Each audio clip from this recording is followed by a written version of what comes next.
What's up everybody and welcome back to my channel. Here's a quick recap of what went on between Pedro and Chantel as well as Elizabeth and Andrei on 90 Day Fiance Happily Ever After Season 4 Episode 2. Pedro is still extremely upset with her family about everything that went on at the dinner party from hell, and the two of them are driving out of Savannah, Georgia, where they were looking at real estate to potentially rent to separate from her family a little bit. And so on their drive back home, Chantel's mom calls her to invite the two of them over for Thanksgiving dinner, and Pedro is so uninterested in talking to her mom that he pretends to be asleep as soon as she dials. Pedro says that Chantel's mom is absolutely crazy for inviting him to Thanksgiving dinner, as if she wasn't just threatening to call immigration on him the last time he was at the house, and he absolutely refuses to go. Did you guys also notice the really condescending bad Spanish that her mom threw in there as well? She really does that quite often. It was like, girl, you know, be careful,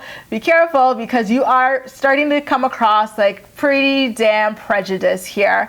Anyway, the next time we see Chantel, she went to visit her brother in the studio so that we could promote his music career a little bit.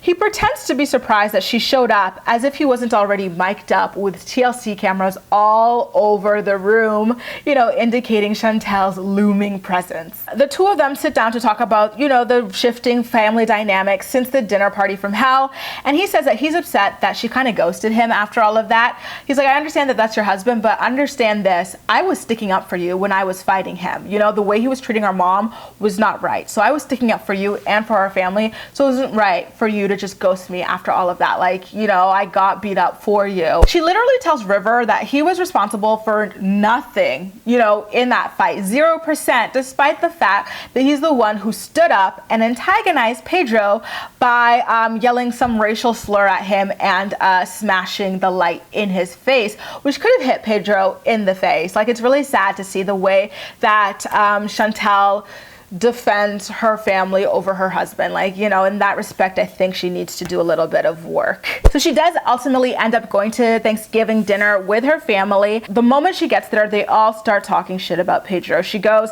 behind his back claiming that he's not there with her because he's ashamed of what he did and doesn't want to face the music. Oh, she is so trifling, I'm telling you. Her dad says that he suspects that Pedro's on steroids for whatever reason, and the mom is ready to investigate, and she whips out a taser that will help them should he experience road rage again. Our family is so freaking funny. They're so kooky. I can't even with them. Next up, we've got Elizabeth and Andrei.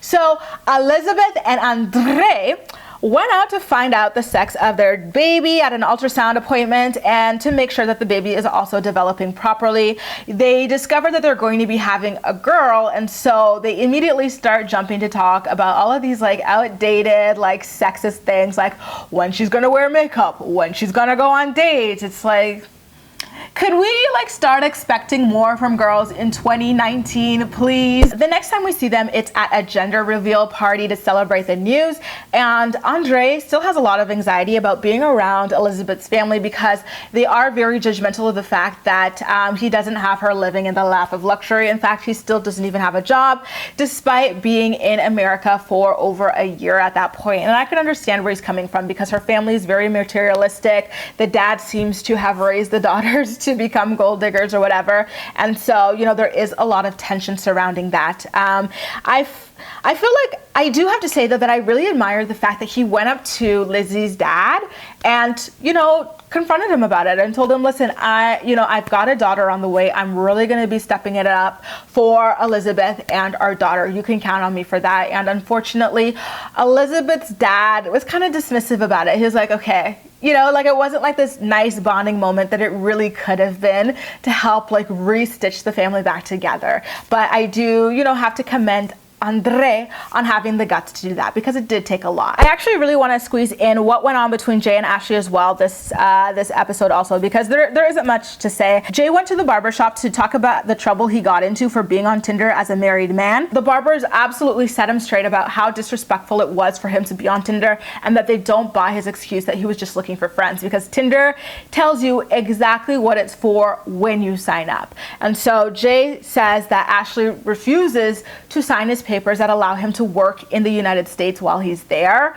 And that's contributing to the boredom. And it's like, you know, you should have thought about that before your trifling ass went on Tinder behind your wife's back.